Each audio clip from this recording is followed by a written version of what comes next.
अब नहीं चलेगी लाठी गोली की सरकार, चंद्रशेखर आजाद का सत्ता को सीधा चैलेंज। मेरठ में नगीना से सांसद और आजाद समाज पार्टी के राष्ट्रीय अध्यक्ष चंद्रशेखर आजाद ने बुधवार को पार्टी कार्यकर्ताओं को संबोधित करते हुए बड़ा राजनीतिक संदेश दिया।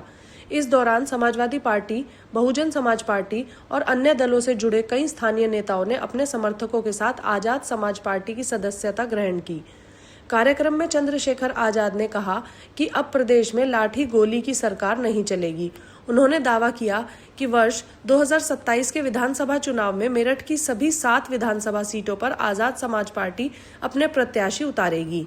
उनके इस बयान के बाद राजनीतिक हलकों में चर्चाएं तेज हो गई हैं। कार्यक्रम के दौरान चंद्रशेखर आजाद ने सपा नेता बाबर चौहान खरदौनी, दिलशाद भाटी, तौफीक इलाही सहित कई नेताओं को पार्टी का पटका पहनाकर विधिवत सदस्यता दिलाई। उन्होंने सभी नए सदस्यों का गर्मजोशी से स्वागत करते हुए कहा कि आजाद समाज पार्टी समाज के सभी वर्गों के हितों की रक्षा के लिए काम कर रही है और उसका उद्देश्य समानता तथा न्याय आधारित व्यवस्था स्थापित करना है। उन्होंने कार्यकर्ताओं से आह्वान किया कि वे गांव-गांव और मोहल्ले तक पहुंचकर पार्टी की नीतियों को जनता तक पहुंचाएं। चंद्रशेखर आजाद ने कहा कि मेरठ क्रांति की धरती रही है और यहां से सामाजिक न्याय की लड़ाई को नई ताकत मिलेगी। उन्होंने 1857 की क्रांति का जिक्र करते हुए कहा कि मेरठ की धरती का देश के इतिहास में महत्वपूर्ण स्थान है और यहां आकर उन्हें गर्व महसूस होता है। कार्यक्रम में तौफीक इलाही, नूर सैफी, सत्य कुमार प्रजापति, नितिन कुमार जाटव, हारून सहित कई नेताओं और कार्यकर्ताओं ने पार्टी की सदस्यता ली। इस घटनाक्रम को मेरठ में आसपा के बढ़ते जनाधार के रूप में देखा जा रहा है।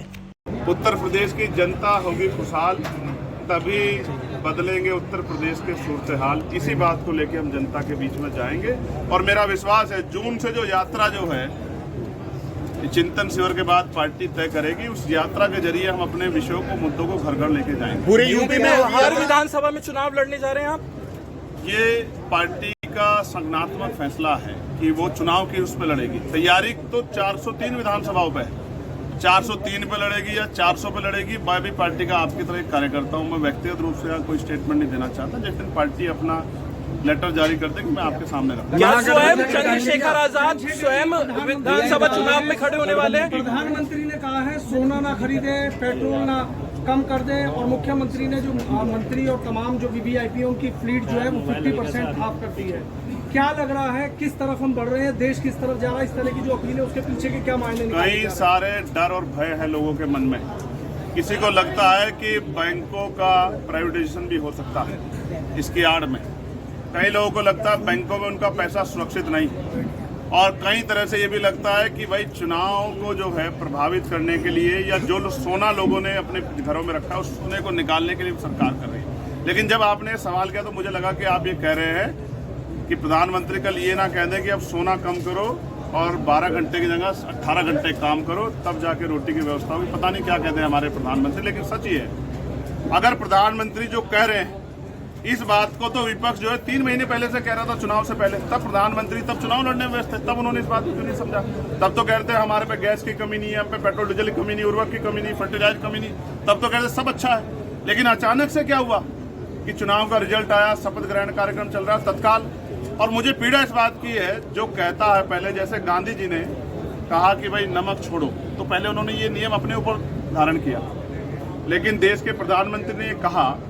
और फिर असम के जो है उसमें जब मंत्रिमंडल के गठन में मुख्यमंत्री की शपथ में आप जा रहे हो, तो हर आपका मुख्यमंत्री जा रहा है वहां प्रदेश का, कि उनके बगैर शपथ नहीं हो सकती है क्या केंद्रीय मंत्री के बगैर शपथ नहीं हो, सब प्राइवेट जेट से जा रहे हैं? तो समझ आता है कि आप अपने खर्चों में कोई कटौती नहीं कर रहे और जनता से मांग कर रहे हो। जनता महंगाई से लड़ेगी, बेरोजगारी से लड़ेगी, परेशानियों से लड़ेगी, रोजगार से लड़ेगी, तमाम तरह की समस्याओं से लड़ेगी, और भारतीय जनता पार्टी सिर्फ चुनाव लड़ेगी, ऐसा हमें लग रहा है।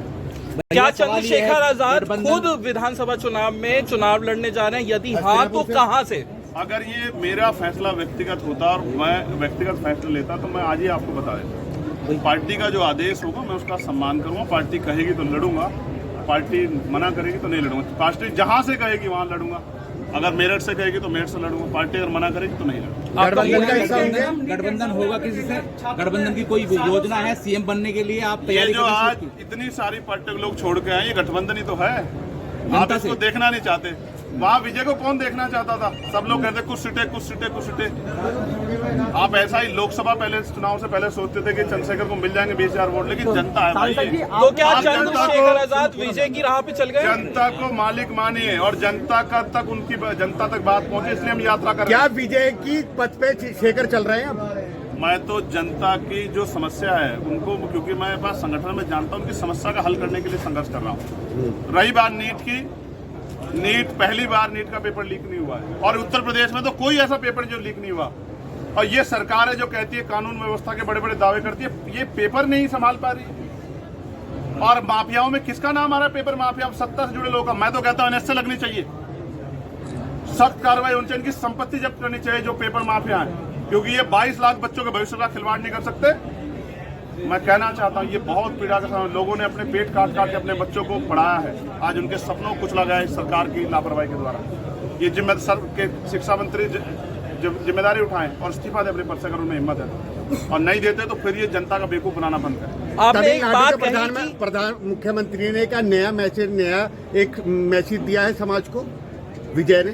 तमिलनाडु की बात करने की बजाय अगर हम उत्तर प्रदेश के मुख्यमंत्री से पूछें कि उत्तर प्रदेश के किसानों का क्या होगा, उत्तर प्रदेश के किसान और जो बिजली की मार इन पे पड़ रही है, आपने वादा किया था किसानों की आय दुगनी कर देंगे और बिजली जो है वो आधे दामों में मिलेगी, इनका बिजली का बिल माफ होगा, इनका कर्ज कर दिया गया माफ मुख्यमंत्री ने।